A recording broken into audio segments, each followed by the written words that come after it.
You're listening to the Ask Drone U podcast. You ask, we answer your drone questions. Whether you're here to turn your passion into profit or you simply fly for fun.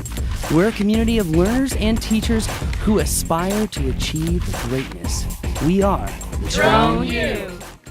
Hey everyone, and welcome to another epic episode of Ask Drone U. My name is Paul, and today we're talking about how can you find an airspace authorization for an area that you need to fly. What happens if you were to get a request to fly in an area with controlled airspace and they only gave you 2 weeks to fly the mission? Here with me today to answer that question is Mr. Vic Moss. Vic, welcome to the show, sir. Well, thank you much, sir. Always a pleasure to be here. It is a pleasure. I love that backdrop, by the way. It just makes me think of beautiful Colorado. Yeah, but it's raining outside right now. It's kind of a bummer. Oh, it's also a great excuse to be inside and working. That's right. Anyway, guys, so Vic, the question today is, a lot of people are frustrated. They're waiting 120, 150, 160 days. Yep. Some of our members are at least. To get airspace authorizations, and a lot of people have been asking me a couple questions, and we'll hit them kind of systematically. But number one, how do I find airspace authorizations? Number two, how do I fly under those airspace authorizations? Does the other pilot need to be there with me? And, number three, what things do I need to do to actually be in compliance with that airspace authorization? So let me answer number one just really quick. If you are looking for airspace authorizations for specific areas, Drone U does have a specific page called Where in the World where you can actually find other drone pilots who have authorizations in different areas of the world. Or if you're just too lazy, you can go to the Drone U community Facebook group and ask someone if they have an authorization. But number two is really the big question, Vic. I mean, let's say, so I've been flying a lot of stadiums, and it has been a bear to get authorizations for some of these areas, especially in these tight time frames. So I've had to go out and find other authorizations as well. So does the other pilot have to be there in order to fly under these authorizations? No. Next question. Oh, no. That has been a source of discussion. Gotcha. Yeah, kind of ish, but more of a point of discussion really than source of contention. It came up about 3 months ago, maybe 2 months ago, between myself and Mark Brissett, another Drone U member. And some of the wording on the authorizations, on the 10741 authorizations, is ambiguous, or can be interpreted as ambiguous because, the FAA wrote it. So Mark actually sent an email to UAShelp@faa.gov. Great guys run that, by the way, and gals, I'm sure. But he basically laid out this 4 or 5 paragraph email, said, hey, do I have to be there, basically is what he said. And the response he got back was, if I remember correctly, and I quote, no, not at all. So the FAA was being very succinct about it. And it came up again. You sent an email as well, correct? I did. It came up about 2 months ago. No, not even that long ago, about a month ago. September 19th is the email, as a matter of fact. Actually, today's 27th. It was just a few weeks ago. Wow, time flies when you're not paying attention. When you're having fun flying drones. When you're having fun flying, that's right. And I did. I wanted... once is yeah, maybe, but twice, if you get the same answer twice from a government agency, that's a pretty good chance they know what they're talking about. Unless you're calling another agency and they say, don't take anything that our representatives to say as law.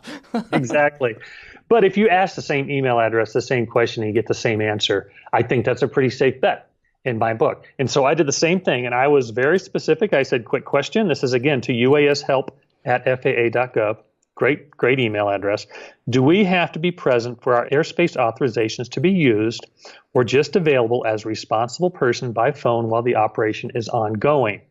I know we're still responsible for safety, but if we trust the PIC, and that's very important, can we still allow flight from off-site if ATC can get a hold of us via phone? We're hearing two different things because at that particular point, we're hearing two different things. And then I got back from them, again, on the 19th. I emailed on the 30th, so it was last month, but it took them 19 days to get back to me. And this is very succinct and very non-FAA because it is so succinct. This is the entirety of the email. The responsible person does not have to be present so long as there is a way for ATC to communicate with the PIC in case the flight needs to be grounded. That's it. So there you have it right then and there. You as a 10741 holder are still the responsible person no matter who's flying underneath it. So if something goes wrong, it's your tuchus in the sling. But you do not have to be present to let another person or rent out to another person to use. So yeah, there you go. FAA says go for it. Wow. So as long as you notify ATC of the pilot's phone number, or you don't even have to do that. The way I do it, I've got somebody who uses mine out at Centennial fairly frequently. I trust him implicitly, probably one of the best pilots in the country, and very responsible. You talking about me again? No, not you. But if you wanted to use mine, I'd be more than happy. I'd give it to you. I wouldn't even rent it to you. He has to call, because for Kappa, you have to call 30 minutes before and once you're done. And I tell him that he has to call ATC that 30 minutes before, give him my authorization number, his name, and his phone number. And I also ask him to give his VO phone number because he has to fly with the VO because it's in my authorization, which we'll get to as well. And then he has to text me to let me know when he's in the air. And that way ATC can get a hold of not only him, but myself as a responsible person. ATC also has to be able to get a hold of me during the flight. So let's say I'm flying out to California for a shoot. I cannot let somebody else use my authorization while I'm in the air. Unless you have some sort of way of communicating with them. They have to be able to reach my cell phone. So I guess I could leave my cell phone with somebody because that's my contact number on my authorization. Gotcha. And then by the time I get to California, I want to have a cell phone. So yeah, if I'm in the air, no, I'm not renting my authorization out. It's not going to happen. Wow. Awesome. So one other question I have, a lot of people are throwing out numbers. They're renting out their authorizations to different pilots. And I have seen some absurdly expensive numbers.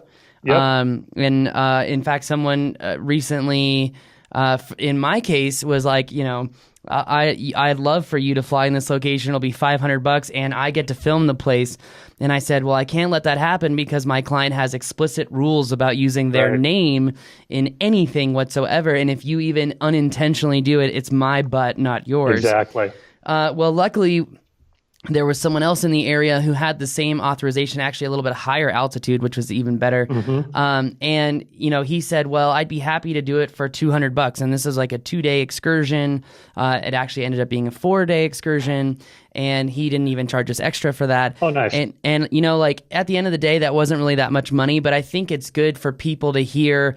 I know Doug has been renting authorizations. I know you've been renting out authorizations. So I've actually rented mine to Doug. Yes. What do you charge?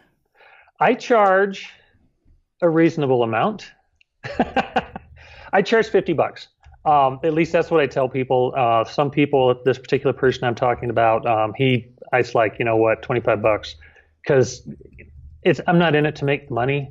However, if I don't know the person or aren't 100% empirically confident that this person's not going to screw something up or not go above my 150 or 100-foot limit, they have to pay me to be there as a VO.